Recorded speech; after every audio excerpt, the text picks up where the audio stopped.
obviously access to market, that would definitely be top of my list. Yeah, I heard, you had a couple of good podcasts with like Andy and Dave talking about that. And that's the number one. When you started asking that question, I was like, yeah, access to market is the thing that's really putting us all, I think, at risk.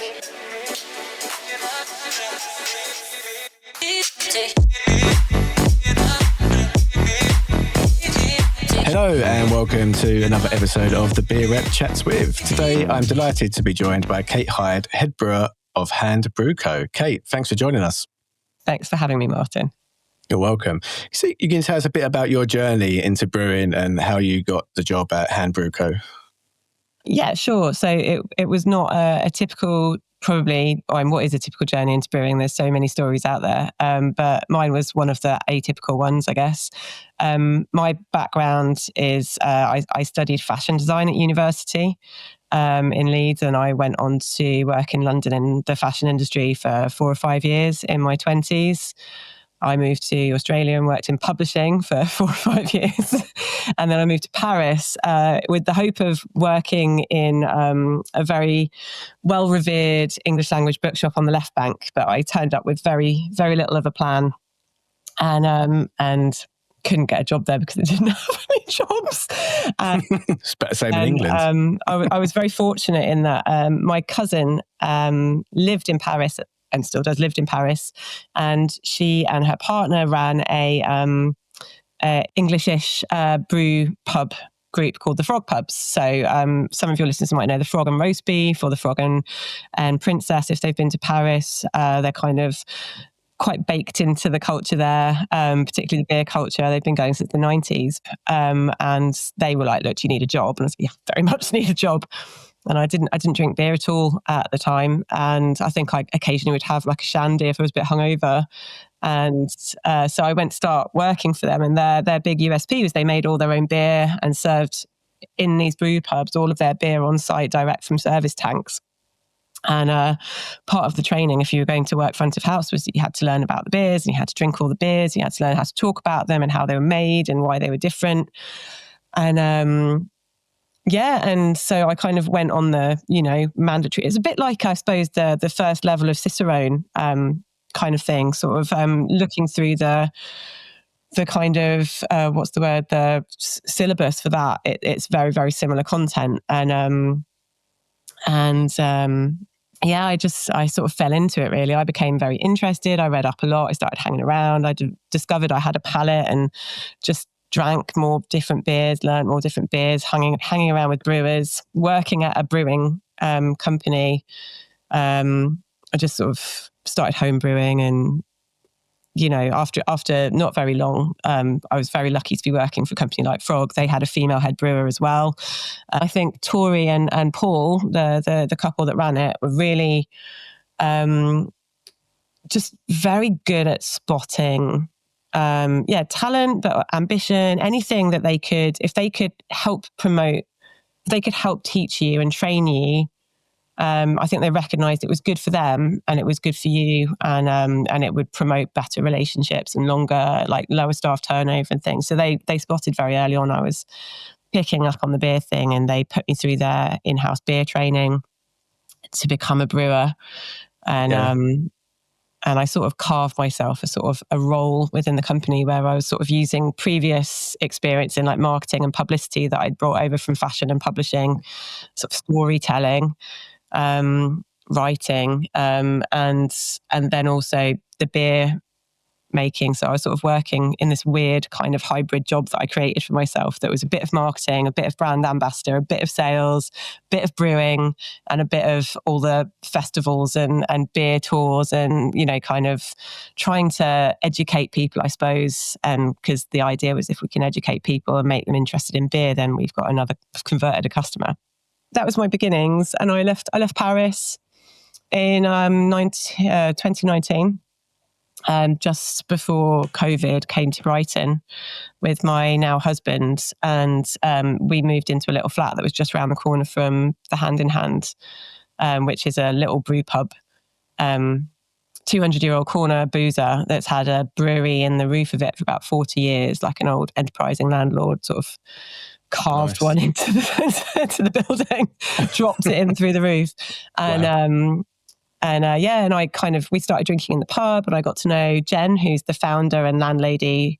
She's the founder of the brewery and landlady of the pub, and her husband Clark. And they own the two businesses together. And Jack, who was their founding brewer. So when they opened the brewery, they needed a brewer, and Jack came in and wrote a lot of the initial core recipes for them and worked with them for 5 years. And and as they were growing, at the time, they were like, we need to expand out of this tiny brew pub because we just don't have the space. And so they were looking for a space to brew more bigger batches. And I sort of happened to be in the right place at the right time, making friends with the right people. A lot of my story is just me being in the right place at the right time. Yeah, I think that's with most people, I suppose. A lot of who luck. And being there at the right time when they're looking, I suppose. But a lot of luck. But I guess it's also and skill, opportunity, obviously. And recognizing it when you see it. Yeah, 100%. So, what's the whole ethos behind Hand Brew Co? And I know diversity is a big role within Hand Brew Co. So, was that what shapes the brewery's identity?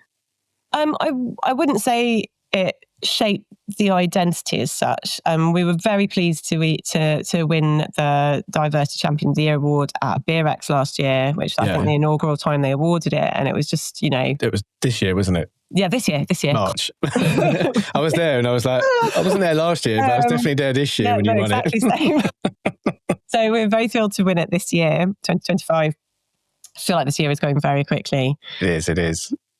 So that was like a huge thrill for us, and it felt very validating because we do a lot of work in that space.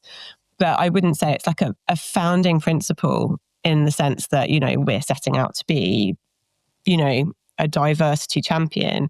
Yeah. I think that probably coming out of a pub, pubs are places of kindness and inclusion and empathy and welcome.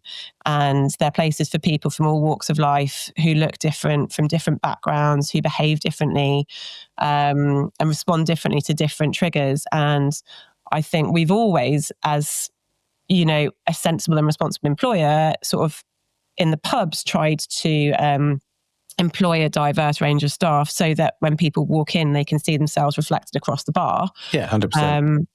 And I think that's just part of smart hiring, to be honest with you. It's sort of not necessarily like we're going out to be diverse. It's just like, I feel like you'll fit into this space, and I feel like people coming into this space will feel comfortable talking to you. That's much more of our kind of hiring ethos than anything else. It's sort of not, what's your experience? It's like, do we like you? Do we all get on? Are you an empathetic person? So I think that kind of pub background has probably fed into the way. So when you've got two people that run a pub running a brewery, they're running it with that same mindset of, is everyone included? Is everyone accounted for? Is there anyone sitting in the corner feeling left out? Is there anyone that's not coming in here because they feel like it's not for them? And I think that there's an element of that carries into the way we think about Hand Brew Co and run Hand Brew Co. But I don't think we sort of set out to be like diversity champions. I think it's just I think this idea at the back of our minds is always, can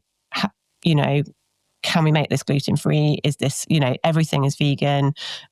Is this, an enticing drink? Is it attractive? Is it innovative? Sure, but is it also something that is, inclusive? Do people want to drink this? Is everyone going to want to drink this? And does it taste good? Yeah. It's the main thing, isn't it? That's a big part of it. What kind of what beer or brewery got you hooked in the early days? I mean, obviously it was the Frog Pubs, because that's where I learned beer. It's where I learned to love beer. Yeah. And I think they had their take on an English bitter that they did called Insane, spelt with like Seine because of the Seine River, and I really became very fond of that one. I think that was like initially when just like the 3-sip rule, like when I first tried it, did my first ever beer tasting on my first shift, I think I spat it out. I was like, no, it's not, because it wasn't what I thought beer tasted like. And it very quickly, I think I learned to love the kind of complexity of it. I think that was probably my first the first beer I became very fond of, like, and kind of really developed a relationship with. I think the first beer where I thought, oh, I've got a palate, it was a Punk IPA, but 2012 version. And I remember trying it at beer tasting for the first time and going, oh, this tastes like New Zealand white wine. What's in it? And there was like a sales rep there and they couldn't answer the question. So I was like getting all of their materials and going through them. And I found it had a New Zealand hop in it. The Nelson Sauvin I'd never heard of. And I was like, oh, that's cool. And then I suddenly was like, oh my God, I identified that. I spotted that. And that was probably the moment, like in Ratatouille where he has the strawberry and the cheese together and all the fireworks go off. That was probably my firework moment. It's a brilliant film, Ratatouille. It's good, isn't it? Everyone should be watching Ratatouille. At least once a month. At least. So obviously, we touched a bit on diversity in the brewery, and you took it over from, your experiences in the pub and making sure that everyone feels welcome. Do you think, I think it's really important in today's beer industry that every brewery can be diverse and welcoming to everyone. Where do you think some breweries getting it right and some breweries are getting it wrong? It's a really tricky question because, they're all independent and individual businesses. And I don't really want to comment on the way other people run their businesses. But I think that the first step to getting it right is just really wanting to do it. Yeah.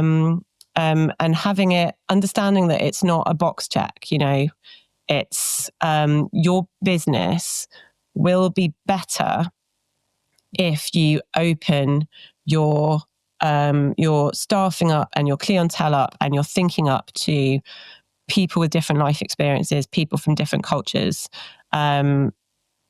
just because it will foster creativity, it will approach problem solving in different ways. You will be speaking to different markets and you'll be speaking from identifiable voices that can speak to those markets. Yeah. So aside from the fact that it's just, even if you think it's a bunch of old woke hokey, it's a really good business strategy. But like you said, it shouldn't be a tick box either. It should be something that you genuinely want to do. That's the thing. It needs to come from, I think it's done best. It comes from a place of genuine interest and wanting to. And I think we're in a very good place in the independent craft industry now, where I think we're all very conscious of like the word community. It's probably one of the most used. It's one of the most used words in our sphere, isn't it? Like we all talk about the craft beer community and how much of a community it is and how friendly everyone is and how we all work together.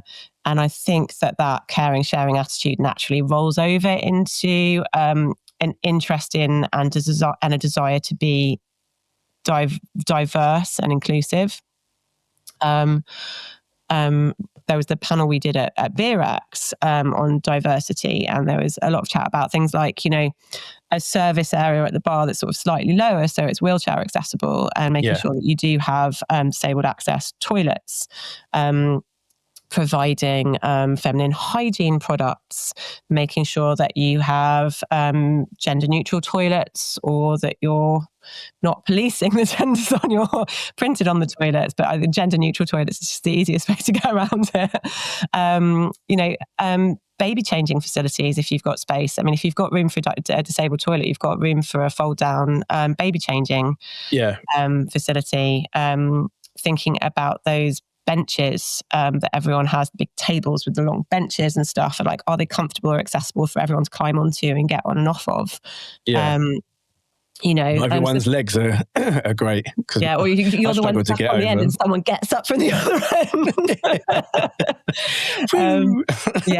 I've been that person a few times. And you sort of like learn to really brace yourself if you see anyone kind of shifting. There's like really small things that don't cost the earth, but they're just sort of considerations that you can make the spaces that you're inviting people into inclusive and diverse without spending any extra money. Do you think consumers consumers notice and value, diversity in pubs and breweries? That's another good question. If I'm in a bar and I see a lineup of different breweries, I think first and foremost I'm going to order the product that I want to drink, that I'm in the mood for. So say you go to a tap room or a bar and they've got like 20 lines and I'm in the mood for a West Coast IPA and there's one West Coast IPA, I'll probably get that West Coast IPA. There's certain things that will put me off. Like if I've heard specifically anti diversity stuff about a brewery, I might start to feel a bit like I'm going to actively avoid it. Probably wouldn't badmouth it because I'm aware that the gossip is rife in this industry, and sometimes things can get blown out of proportion. But I might sort of actively avoid it and just choose something else. But I would definitely be drawn towards ordering beer from breweries that I've heard about or I've worked with or I've I'm conscious of through the network. But I'm in the industry, so I'm not a good litmus. But I don't know about consumers. I think the visibility that is often afforded to breweries, that we get a lot of visibility because I'm a female head brewer. And that's fantastic. And that helps us to reach more people in the industry, which gets us into bottle shops and bars and tap takeovers and festivals. That gets us in front of consumers. And you definitely see people's eyes light up when they realise they're talking to a head brewer and that head brewer is a woman. And that seems interesting to them. That's another layer to the story. And I get it at brewery tours when, I turn up and say, hi, everyone, thanks for coming. And they're like, oh, marketing girl or whatever. And I sort of say, oh, I'm the head brewer. And you can see everyone want to ask questions and they go away with their, the beers they bought and they're excited, I think, to tell people that they've met this sort of, I don't know, unicorn. Do you know what I mean? Like rare thing. That leads us on to the next question, which is, you're one of relatively few women leading a brewery as a head brewer. Why do you think there is, so many few head brewers who are female? Well, I mean, it's a tricky one. I think I've been involved in the Women in Beer mentorship scheme for 2 years now. And I've met some incredibly driven and talented women who are founding breweries, leading breweries, running brew teams, running businesses, pushing themselves creatively, pushing themselves in terms of their knowledge and training. So there's definitely women out there in the industry who have ambition. And I think probably in a few years, we're going to see every single one of the women graduating from that mentorship scheme, kind of, on these podcasts, pushing the button. And, you and other people in the industry won't be saying, oh, that's a really rare thing. I think it's changing. I am a rarity, I suppose. There's a lot of women out there running breweries and running brew teams, but not as many as men. Yeah, that's sure. There's a lot of women working on brew teams and in production, but not as many as men. I don't know if it's less attractive to women. Don't know if, if you look at the stats for women drinking beer, it's obviously going up, but we're still significantly behind men in terms of being interested in the product. So that's going to have a significant impact on, if you're not interested in the product, then you're not going to be that interested in working in the industry, making the product. Yeah, exactly, and then once you're making the product, you might not be interested in becoming a head brewer. It's a challenging industry to work in production. It's a really, it can be quite thankless at times. It's very hard work. The hours can be very unpredictable. You don't just go home at 5 because it's 5 o'clock. You have to wait if you're in a process that's been interrupted because of a technical problem or a production problem or an ingredient-based problem. You aren't going home until that process is finished. Of course. And that can be very wearing. A lot of breweries aren't in an easy place to commute to, so there's often quite a long journey to get, or difficult journey to get to them. They can be very, very cold in the winter and very, very hot in the summer. There's lots of dangerous chemicals, loud noises. It's a very challenging job, and it doesn't pay very well. So I think that, you do see a lot of people drop out of production generally. And I like to think women have a lot of common sense. So maybe they're coming in going, this is horrible, and quitting. But I think probably it comes back to less women drinking beer and interested in the product, therefore less women interested in working in beer, and therefore less women progressing up the chain. I think it's probably that simple equation. And so if we want to change that, it's not about, oh gosh, let's all go out and make sure that we're, advertising our jobs on female-centric job boards, which you should be doing. That's what we do whenever there's a job come up. We don't just put it on Indeed and Seaver. We'll kind of go out and look for groups on Facebook and stuff and make sure that we're pushing it to other groups outside of, just traditional brewing groups. Yeah. So, what barriers do you feel exist for, all people who are wanting to enter into the brewing world as a head brewer or in head role positions? I think being like cognizant of what your branding and vocabulary that you use looks like to people that aren't you.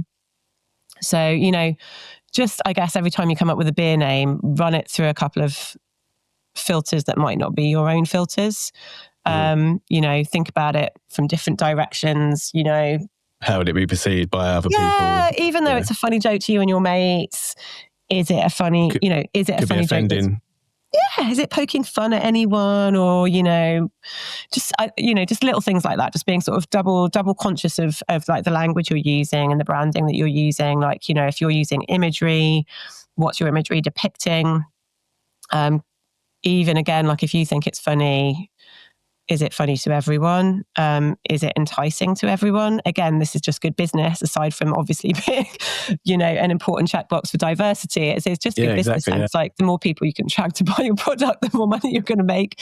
But using that filter, I think, is a really good start. That's what people are looking up for, that you can come to your tap room. So, if your beers are being plastered all over Instagram or included in bottle shop lineup photos and stuff, like what's your can look like next to everyone else? Like, does it look inviting? And what your names, is it all, or is it like, so little simple things like that. Again, they don't have to be, they don't have to be dramatic changes. Yeah. And, a code of conduct on your website. Again, even if you are just a couple of mates that started a brewery that happens to look the same, doesn't mean that you can't publish code of conduct on your website, on your Instagram, on your Facebook, have it posted around your tap room, just explaining that you won't tolerate poor behavior. And doing the same when you accept festival invitations, making sure that they have a code of conduct and asking those questions, just doing your due diligence. The more we start to use these words in the industry, the more people sort of sit up and listen and actually kind of respond. Not just festival organisers, but other brewery tap rooms, other breweries and consumers as well. So little things like that, making your spaces more inviting, making your brewery look more inviting to a diverse range of people. Thinking about collabs. Can you collaborate with people that present differently to yourself? That might be a good way of demonstrating that just because you don't look diverse, you think diverse. The little changes as well, aren't they? But make a huge difference. Completely. Yeah. Do you see what kind of key change or changes would you like to see in the UK beer scene in the next 5 or so years? Obviously access to market, that would definitely be top of my list. Yeah, I heard you had a couple of good podcasts with like Andy and Dave talking about that. And that's the number one. When you started asking that question, I was like, access to market is the thing that's really putting us all, I think, at risk. Yeah. I think we're at a point now where everyone's making good beer. I think it's a really, really long time since I've tried, a small brewery's beer and gone, like, no one's out there making bad beer. It's not bad product. That's, and it's not a lack of interest. I know that the product is expensive, but people are still buying it. And the beer market is, it's diversifying as well. So it's growing and changing. I think we've got over this little hump of being obsessed with hazy pales, and I think we're starting to see a slightly more diverse range of beers coming out, which is nice. Sort of more creative range of beers on the market, which is really good. But it's the access. It's 100% the access to market. It's just we like live and die by every single line. Yeah, I mean, I'm big on a campaign to try and remove these tied lines in pubs. I don't think it's helping the pub scene at all. Plus, once even if the beer ties were broken, you've got that long haul of trying to break people's habits of buying the same beers because that's what they've been buying and drinking for X amount of years, and it's hard to try and move them off something like not saying that all drinkers, but as an example, Foster's or Stella, and getting them to try UK indie lagers. Sure. I mean, those people, for example, that's a really good example, like Foster's or Stella or something. So like kind of macro lager. Yeah. I've seen people walk out of a pub for not having Guinness before, but I've never seen someone walk into a pub and go, oh, I'm looking for Heineken. Oh, you've only got Stella. Well, I'm leaving, I'm going somewhere else. So that's the thing about all those macro lagers is they're fairly interchangeable. And I know some people kind of, pitch their flag to one or the other, but they'll drink a different brand. Yeah, they'll go on to something different. Most of the big Thai pubs have 2 or 3 macro lagers available. Yeah. So I don't think converting those people to a craft lager is going to be a difficult job, because particularly in the lager sphere, most craft breweries now are making a very drinkable, very simple, very traditional lager now. So yeah, well, you've also got Anspach and Hop Day trying to convert people off Guinness to drink London Black. They're doing an amazing job. They're doing a really amazing job with that. We have our own nitro stout, Otto, and that we're seeing more and more permanent lines for that around Brighton, hoping to sort of see that move out a little bit. But I was actually standing in one of our pubs the other day, well, not one of our pubs, but one of our customers' pubs the other day, and a group of lads came in and they were like, "Oh, have you got Guinness?" And the bartender was like looking at me like, and he was like, "No, but we've got this. It's by a local brewery. It's modelled on Guinness. It's a dry nitro stout. So if you like Guinness, you'll like this." Yeah. And gave them a taster, and I was just like, please don't say I'm the brewer. Just in case. Not until after they've said it's good. Yeah, and obviously I was sort of just standing there in like a big leopard coat or something like that. So I don't look like a typical brewer anyway. Big pair of dangly earrings or something. And this lad and this group of lads all tried the beer, and they said, actually, this is nicer than Guinness. And I was like, yes, yes, oh my Success. God. I still didn't say I was the brewer because I was drinking a martini at the time, and I don't think that ever presents very well. Yeah, why are you not drinking your own beers? Why are you drinking a martini? A day. That's brilliant. Finally, what beer that you've brewed think captures Hand Brew Co's identity and flavour and styles that you do? Which one do you reckon is the one that, obviously it's probably one of your core range beers, I would imagine? It is, yeah. I think we've got a lot of interesting beers that I would say, this captures our spirit, and this captures our ethos, and this captures our innovation. And like probably a very close second would be Dayglow, which is an annual brew that we make once a year in the spring. And we make it with fresh foraged elderflowers.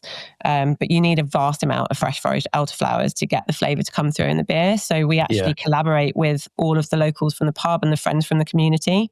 And we traditionally all meet at the brewery in the morning, have a cup of tea, a coffee and a croissant. And then the brewer goes off to the brew house to make the beer. And the gang of foragers all go off to the fields and forage elderflowers. Then they go back to the pub, pick all the flowers off of the branches, stuff them all into a pair of old Nora Batty tights, and then they have to get them back to the brewery in time to get them in for the end of boil, so we can pasteurize the flowers but still get all that lovely flavor through. Yeah. And we've been making that for the last 4 years. And so I think that as a beer encapsulates our innovativeness, our sense of community, our sense of inclusion, our sense of fun and problem solving. Like, how do we get fresh elderflowers into a beer? I don't know. Let's ask our friends to help. These people all gone away going, I made a beer today. I helped make a beer. So there's that feeling of like, you know, the launch for Dayglow is always really good fun every year because there's just this group of, you know, locals of every different size, shape, ability, background going, I made a beer. This is my beer. I made this. And that's fabulous. So that is probably, I think, something that really encapsulates. But if I was going to say, what's our totem beer? That is Shaka. That is our Hand. That's like our Hands totem beer. That's like, if we had to strip everything back to one beer, it would be that beer. Is that your lager? It's actually a hazy pale. Slightly hazy pale. Probably the first beer, Jack, who was the founding brewer who I replaced, ever developed, and spent years and years developing it. And it's, I think what I love, it's a hazy pale, it's dry hopped hazy pale. You know, it's not going to win any awards for innovation in terms of what it is and where it sits in the ranges. But I think what he did in developing this incredibly drinkable, but still very, very kind of luxurious, beer, like he absolutely understood the brief, which was like, we're a pub.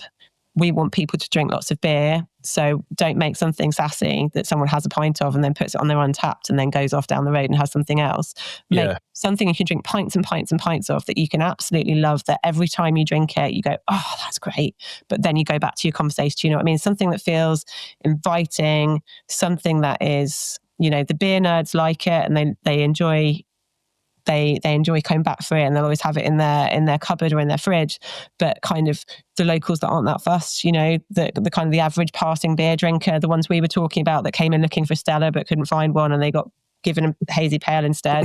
The Gamma Ray drinkers, you know, there's something there for them too. So it's like, it's a really inclusive beer. It's vegan, it's gluten-free.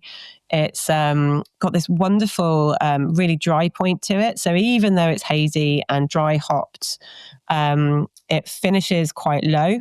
So kind of traditionally you might kind of mash a beer like that a little higher to kind of really accentuate the body, but we've gone quite low on it. And it tends to finish around sort of 9. And we also use, as a water treatment, we sort of shy away from too much calcium chloride. And again, so that sort of drier point that you're getting from the gypsum kind of helps really bring you back for another sip. So it's sort of like this weird marriage between kind of maybe a traditional IPA kind of water treatment, like more English IPA water treatment, with this kind of much drier, gypsum heavy kind of mineral load, and kind of slightly lower mash temperature. But then it's got this like really beautiful hazy yellow sunshine in a glass kind of vibe, and modern Citra Cascade Chinook dry hop, like a classic 3Cs. Sounds delish. Yeah, if we had to strip everything back and just keep one, obviously that would be like very, very difficult. It'd be Sophie's Choice times much higher. But it would be Shaka would be definitely the totem beer. Gonna hit you with a couple of quick fire questions to wrap it all up. Favorite beer that's not your own? I probably would go for an Orval. I know that's a pretty common answer, but I just think I don't see it very often, and whenever I do see it, I'm often really drawn to it. It's just wonderfully complex and kind of just hits so many. I'm hooked on Pilsner Urquell at the moment, but that was because I recently went to Prague and had the Pilsner from the old barrels in the old cellar, straight from the barrel. That's and a it fantasy. was just it was absolutely beautiful. And I'm just hooked on Pilsners at the moment. I don't know what it is. I think since I came back from Prague, I want to try Pilsners. Give me as many Pilsners as you can. Favorite UK independent brewery? That's not Hand Brew Co, obviously. That's really unfair. I don't think I could pick one. I'm gonna go with elusive. I think Andy's just a wonderful chap and an inspirational brewer, and genuinely a nice guy. Like, the rumours are true. He is the nicest guy in the industry, I think. I've met a few that are definitely running to challenge that. I think Jake Asvex is Jack Asvex, so I call him Jake. Jack Asvex is pretty lovely. But yeah, I think Andy is yeah, and I think the beers he's making are just always it's just a lesson every time you have one of his. Modern and traditional, a mix of both. Absolutely. Really good brews. Just to finish up on any new releases coming from Hand Brew Co? Yes. I have got a very exciting Negroni IPA in tank at the moment that we brewed with Lucy from Closet Brewing. We did a collab with them whilst I was up in Edinburgh in May. It was a watermelon margarita goes, which came out a month or two ago now. And she was down in Brighton for Pride, so I dragged her into the brewery to make some beer with me while she was in town. But yeah, so that we thought it'd be quite fun to kind of keep that cocktail beer link with the margarita and then the Negroni. So my Negroni IPA coming out in the next few weeks, I think. And we've just we've locked in our Art You Can Drink collaboration for this year, which will be a collaboration with a local fashion designer. So we'll be brewing that next month. But we haven't released any information about it yet, so I can't tell you what it is, but that will be coming out in kind of Halloween. No exclusive information on the podcast then, no? Yeah, so that'll be coming out in Halloween. I'm very excited. Playing the cards close to your chest there. I was hoping to get a scoop. There's something coming. Brilliant. It'll be dark. There we go. Yeah, I think those are probably the two. Oh, and I'm signed up for Elusive Clabageddon as well, which I'm very excited about. So I'll be brewing up at Thornbridge. We're still nutting out a recipe together.